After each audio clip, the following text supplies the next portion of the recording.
नमस्कार, good evening, सत श्रीकाल। एक बार फिर आप तमाम लोगों का स्वागत है क्राइम तक की कहानी के इस एपिसोड में। उम्मीद है पूरी फैमिली अच्छी होगी, अपना और अपनों का ख्याल रख रही होगी।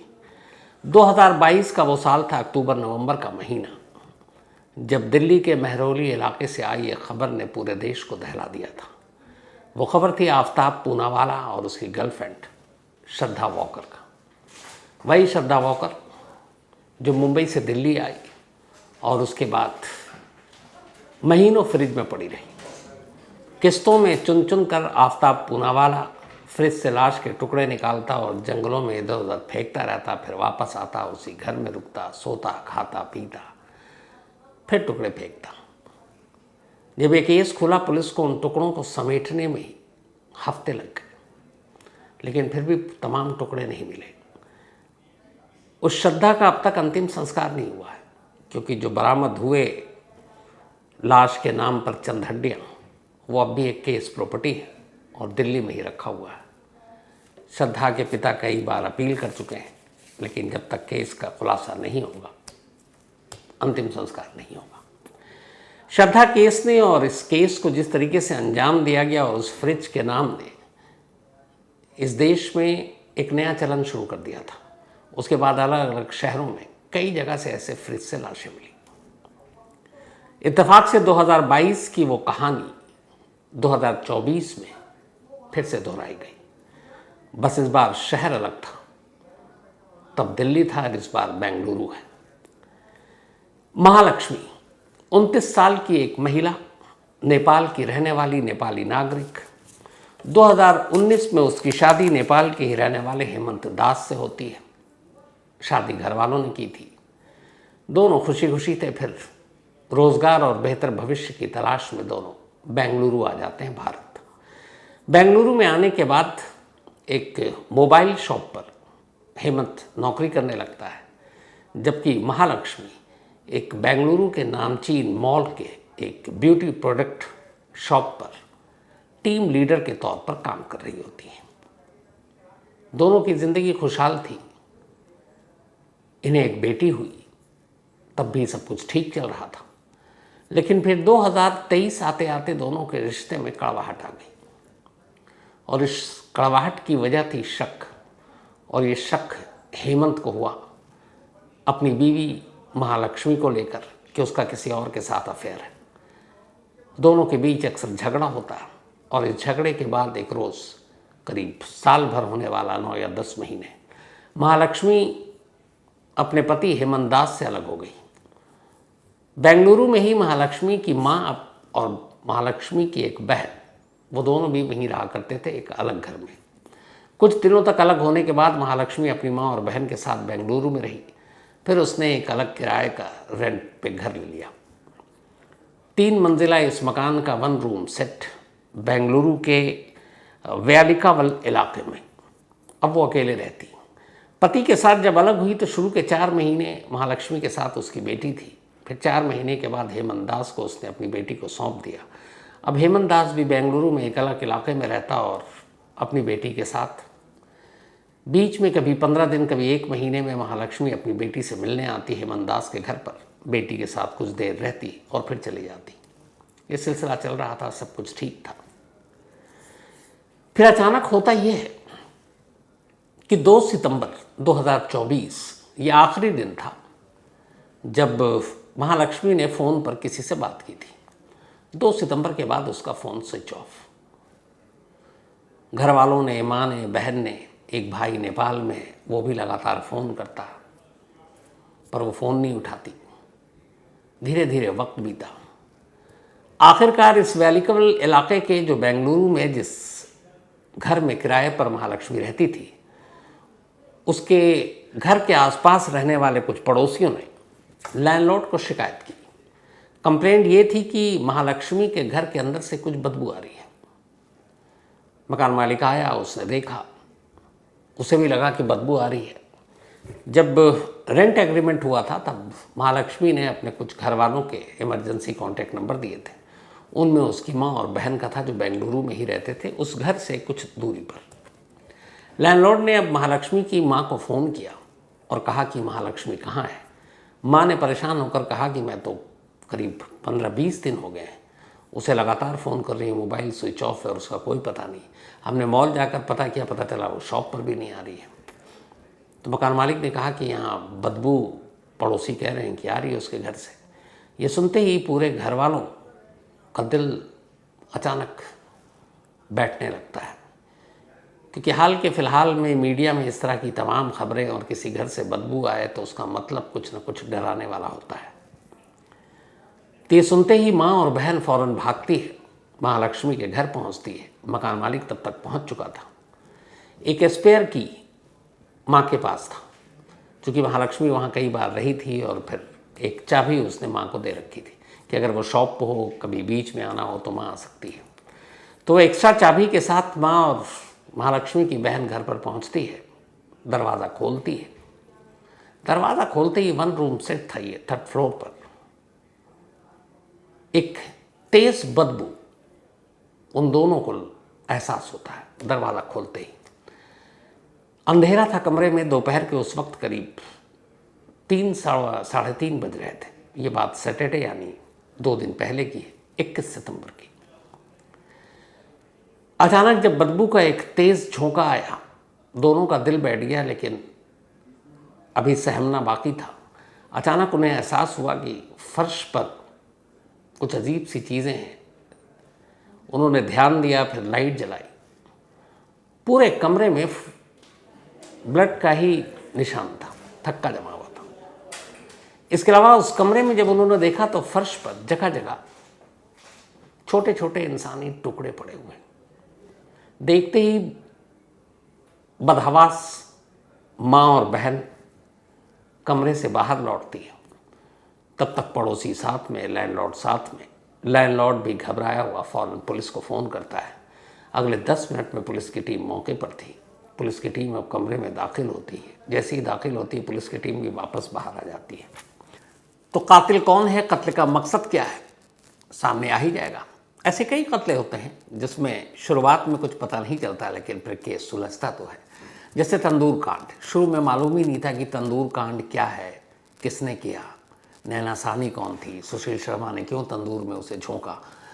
तो ये पूरी कहानी तंदूर कांड कुकू एफएम के ऑडियो लर्निंग प्लेटफॉर्म पर मौजूद है, और आप वहाँ सुन सकते हैं। तंदूर कांड देश का वो केस जिसने पूरे देश को सुलगा दिया था, इसलिए कि इससे पहले ऐसा कोई क्राइम इस तरह का हुआ ही नहीं था। तंदूर कांड कुकू एफएम के ऑडियो लर्निंग प्लेटफॉर्म पर आप सुन सकते हैं। अगर आपको भी क्राइम स्टोरीज में खो जाना है तो आपके लिए एक ज़बरदस्त मौका है। रिसेंटली कुकू एफएम पर कुछ amazing crime audio books I हैं, और यकीन मानिए ये बहुत ही ग्रिपिंग है। चाहे आपको डिटेक्टिव मिस्ट्रीज, ट्रू क्राइम या थ्रिलर पसंद हो, कुकू एफएम पर सब कुछ मिलता है। कुकू एफएम आपके लिए एक स्पेशल 14 डेज फ्री ट्रायल लेकर आया है। लेकिन ध्यान रहे, ये ऑफर सिर्फ पहले 500 लोगों के लिए अवेलेबल है। तो अगर आप इन थ्रिलिंग कहानियों में डूबना चाहते हैं तो देरी मत कीजिए। वीडियो के डिस्क्रिप्शन में दिए गए लिंक पर क्लिक करें, कूपन कोड CMTK10 का यूज़ करें और आज ही अपना फ्री ट्रायल शुरू करें। आपको 999 फ्री कॉइन्स मिलेंगे। अगर आप बिना मेरे कूपन कोड के अप्लाई करेंगे तो आपको सिर्फ 7 डेज का फ्री ट्रायल मिलेगा। सोचिए, आप 14 दिन जितनी चाहें उतनी क्राइम ऑडियो बुक सुन सकते हैं, वो भी बिल्कुल फ्री। यह आपके कम्यूट, वर्कआउट या फिर एक शांत शाम को और भी एक्साइटिंग बनाने का परफेक्ट तरीका है। लेकिन याद रहे, वक्त तेज़ी से निकल रहा है, और एक बार जब ये फ्री ट्रायल स्लॉट्स ख़त्म हो जाएंगे तो फिर ये मौका हाथ से निकल जाएगा। तो इस औसम मौके को मिस न करें। अभी अपना फ्री ट्रायल लें और क्राइम की बेस्ट स्टोरीज सुनना शुरू करें। After 14 days the subscription plan will be activated. बदबू उनसे बर्दाश्त नहीं हो रहा था। इसके बाद फ़ौरन मास्क मंगाया जाता है। डबल मास्क पुलिस के लोग लगाते हैं, बड़ी मुश्किल से अंदर जाते हैं। 2-4 तो उल्टियाँ कर चुका था। कमरे से उन्हें सबूत भी देखना और ये भी देखना यहाँ है क्या। फर्श पर पड़े हुए इंसानी टुकड़ों के कुछ निशानियाँ उन्हें बता रही थी कि यहाँ क्या हुआ है। तभी उनकी नज़र पड़ी, एक लकीर सी खींची हुई थी। सामने फ्रिज था, 165 लीटर मॉडल, और उस फ्रिज से एक निशान निकल रहा था नीचे ज़मीन से। ऐसा लगता था कि जैसे फ्रिज से ब्लड निकला और वो ब्लड खून जो है अपना निशान बनाता जा रहा है। फ्रिज थोड़ा सा खुला हुआ था। पुलिस वालों ने पूरा दरवाज़ा खोला और तेज़ बदबू। फिर वो लोग बाहर निकलते हैं। एक्स्ट्रा मास्क लगाते हैं, अंदर जाते हैं। जो फ्रिज खोला उसके अंदर का मंजर कुछ यूँ था कि सबसे ऊपर के खाने में 2 इंसानी पैर थे, बीच में जो फ्रिज का हिस्सा था उसमें बाकी अलग अलग टुकड़े थे, और सबसे निचला जो हिस्सा था फ्रिज का उसमें एक सर रखा हुआ था। पुलिस वालों का भी हौसला जवाब दे देता है। ये देखते ही वो बिना कुछ छुए हुए बाहर आते हैं, फ़ौरन अपने आला अफसरों को फ़ोन करते हैं, फॉरेंसिक टीम को फ़ोन किया जाता है। इसके बाद फॉरेंसिक टीम आती है। इधर तब तक उस पूरे मोहल्ले में यह खबर फैल चुकी थी कि बेंगलुरु में भी दिल्ली वाला सेम केस हो चुका है। अब उस मोहल्ले में हर एक के नाम पर श्रद्धा और आफ्ताब पूनावाला का नाम था। लोगों की भीड़ जमा हो रही थी। पुलिस वालों को भीड़ को कंट्रोल करने में बड़ी मुश्किल हो रहा था। बड़ी मुश्किल से और फोर्स मंगाई गई, भीड़ को हटाया गया। उसके बाद फॉरेंसिक टीम भी पहुंच गई। जब फॉरेंसिक टीम आई तो उसने कमरे को देखकर उनका भी एक तरह से उनकी भी हिम्मत जवाब दे गई। उन्होंने कहा यहाँ किसी खास एक्सपर्ट को और बुलाना पड़ेगा। फिर एक सरकारी हॉस्पिटल से कुछ मेडिकल स्टाफ को बुलाया गया ताकि वो इंसानी टुकड़ों को चुन सकें। वो आते हैं, उसके बाद एक एक कर सारे टुकड़ों को निकाला जाता है, गिना जाता है। 30 से 40 के बीच में टुकड़े थे इंसान के। सर था और उसे देखकर ये अंदाज़ा हो रहा था कि ये लाश किसकी है। माँ बहन समझ चुकी थी कि फ्रिज से जो निकली है वो महालक्ष्मी है, 29 साल की महालक्ष्मी। अब लाश को अस्पताल भेज दिया जाता है। कमरे से जितने सबूत थे उठाए जाते हैं। उसके बाद पुलिस उसे सील करती है कमरे की तलाशी लेने से पहले। जब तलाशी लेती है तो उसी कमरे से बेड के करीब एक फ़ोन मिलता है। फ़ोन माँ और बहन को दिखाया जाता है तो पता चलता है यह फ़ोन महालक्ष्मी का है। जब पुलिस उस फ़ोन को देखती है तो फ़ोन स्विच ऑफ था। उस फ़ोन के CDR यानी कॉल डिटेल रिकॉर्ड को देखती है तो पता चलता है कि इस फ़ोन से आखिरी कॉल 2 सितंबर को किया गया था, या 2 सितंबर को इस पर आखिरी कॉल आया था। पुलिस की टीम इस घर में पहुंची थी 21 सितंबर को, 21 सितंबर। फ़ोन स्विच ऑफ हुआ था 2 सितंबर। जिस तरह से बॉडी मिली, जिस तरह से कमरे में तमाम निशान मिले, उससे साफ हो गया था कि महालक्ष्मी का कत्ल 19 दिन पहले हुआ है, यानी 2 सितंबर को। और उसी दिन शायद उसके लाश के टुकड़े किए गए या उसके अगले दिन किए गए और फिर फ्रिज में रखा गया। बाहर का दरवाज़ा बाहर से लॉक था, अंदर से था नहीं। अब पुलिस ने सारी चीज़ें समेटी। इसके बाद अब इन्वेस्टिगेशन शुरू होती है। अब सवाल ये था कि महालक्ष्मी को इतनी बेदर्दी से किसने मारा। पुलिस ने हर कैरेक्टर के ऊपर अपने शक की सुई घुमाई। माँ से बात हुई, बहन से बात हुई। तब तक नेपाल से महालक्ष्मी का भाई आ चुका था। सब कुछ हुआ, पोस्टमार्टम हुआ। उसके बाद पुलिस ने उन टुकड़ों की शक्ल में उस लाश को घर वालों को सौंप दिया। बेंगलुरु में महालक्ष्मी का अंतिम संस्कार हुआ। पति हेमंत दास को खबर मिली, वो भी आया, लेकिन वो सस्पेक्ट नंबर 1 था शक के घेरे में। तो वो आया। उसके बाद पुलिस ने उससे कहा कि तुम बेंगलुरु छोड़कर नहीं जा सकते। उससे थाने बुलाया गया। लगातार पूछताछ चली। अब पुलिस पूरी कहानी जानना चाहती थी, और ऐसा क्यों। जिस इलाके में हुआ, इत्तेफाक से उसके घर के आसपास, ये बहुत ही एक नॉर्मल सा लोकेलिटी थी ये, तो ऐसा कोई CCTV नहीं दिखा जिससे पता चल सके। लेकिन जब पड़ोसियों से पूछताछ हुई तो पता चला कि महालक्ष्मी ने करीब 5 महीने पहले ये घर रेंट पर लिया था, 1 रूम सेट। और पड़ोसियों से उसकी बहुत ज़्यादा किसी से जान पहचान नहीं थी। उसकी एक वजह थी, उसका रूटीन। वो डेली सुबह 9:30 पे अपने घर से निकल जाती थी और रात 10:30 से पहले कभी वापस नहीं आती थी।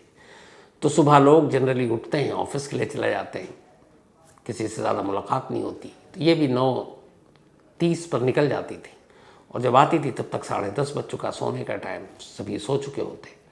तो कोई पड़ोसी ने कभी देखा नहीं। कई बार बस ऐसा हुआ कि कुछ पड़ोसियों ने देखा कि कभी कभी महालक्ष्मी को पिक करने के लिए एक अनजान शख्स आता था जो उसको अपनी बाइक पर लेकर जाता था, कभी कभार। फिर पड़ोसियों ने कहा कि ऐसा कोई शख्स आया था जो बीच में कुछ दिनों तक महालक्ष्मी के इस घर में रहा था, लेकिन कौन था ये पता नहीं। लेकिन अब पुलिस के शक की सुई उसी अजनबी की तरफ घूम गई। अब फैमिली प्रॉब्लम के बारे में पुलिस ने तफ्तीश की गहराई से कि आखिर एक पति पत्नी इस शादी को सिर्फ 5 साल हुए, 4 साल की बिटिया है और पूरा परिवार बेंगलुरु में है लेकिन अलग अलग। एक और माँ बहन अलग हैं, माँ लक्ष्मी अलग है, पति बेटी के साथ अलग है। तो ये फैमिली की कहानी क्या है? तो जब ये सारी चीज़ें पता की तो पता चला कि दोनों के रिश्ते ठीक थे, लेकिन 2023 में अचानक महालक्ष्मी को लेकर हेमंत दास को शक हुआ कि एक ब्यूटिशियन या हेयर स्टाइलिस्ट जो उत्तराखंड का रहने वाला है उसके करीब आ गई है महालक्ष्मी। और हेमंत ने कई बार उसको देखा, साथ में कई बार फ़ोन पर बात करते हुए, और हेमंत को लगा कि कुछ गड़बड़ है। तो हेमंत ने कई बार बातचीत की महालक्ष्मी से, इस पे वो नाराज़ हुई, दोनों में झगड़ा हुआ।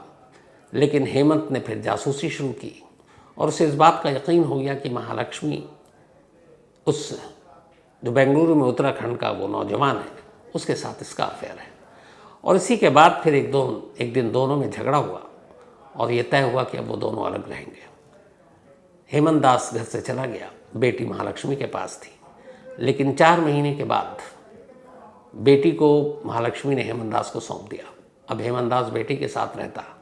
महीने में 15 दिन में एक बार महालक्ष्मी छुट्टी के दिन संडे को अपनी बेटी से मिलने हेमंत दास के घर जाती और लौट आती।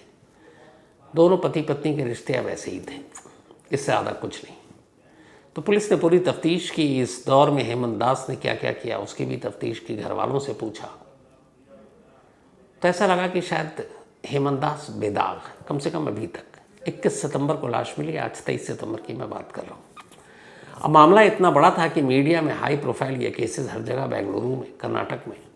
तो बेंगलुरु के खुद कमिश्नर सामने आए, उन्होंने मीडिया से बात की और उन्होंने ये कहा कि अभी हमने केस सॉल्व नहीं किया है, लेकिन आपको इस केस के इन्वेस्टिगेशन पे असर न पड़े इसलिए पूरी कहानी नहीं बता सकता हूँ। इतना बता सकता हूँ कि जो कातिल है, जिसने ये कत्ल किया है, वो कर्नाटक का नहीं है बल्कि कोई आउटसाइडर है। ये उनके कोट अनकोट जो लाइन उन्होंने कही है कि वो आउटसाइडर है।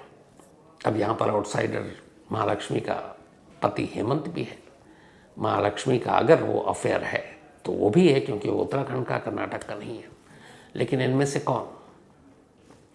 पुलिस कॉल डिटेल रिकॉर्ड, पड़ोसियों की गवाही, उस अजनबी और अनजान शख्स जो उसे लेने आता था उसके बारे में जानकारी, ये सारी जुटा रही है। लेकिन पुलिस को एक और भी बात अजीब लगी, वो ये कि जो महालक्ष्मी एक नामचीन मॉल के एक बड़े ब्यूटी प्रोडक्ट्स के शॉप में टीम लीडर थी, एक सेल्स वुमेन की तरह, और वो अगर 15-20 दिन से शॉप नहीं आ रही है, ड्यूटी पर नहीं आ रही है, तो उन्होंने भी पलट कर जानने की कोशिश क्यों नहीं की। हालांकि जो शुरुआती है वो ये कि महालक्ष्मी को फ़ोन किया गया था, लेकिन उनका कहना था कि फ़ोन स्विच ऑफ था। तो एक ये हो सकता है। लेकिन अब यहाँ सवाल ये कि कातिल कौन है, और क्या वही अजनबी शख्स जो महालक्ष्मी के घर में आता है वो वही है जो उत्तराखंड का वो हेयर ड्रेसर, हेयर स्टाइलिस्ट, या ये कोई और शख्स है?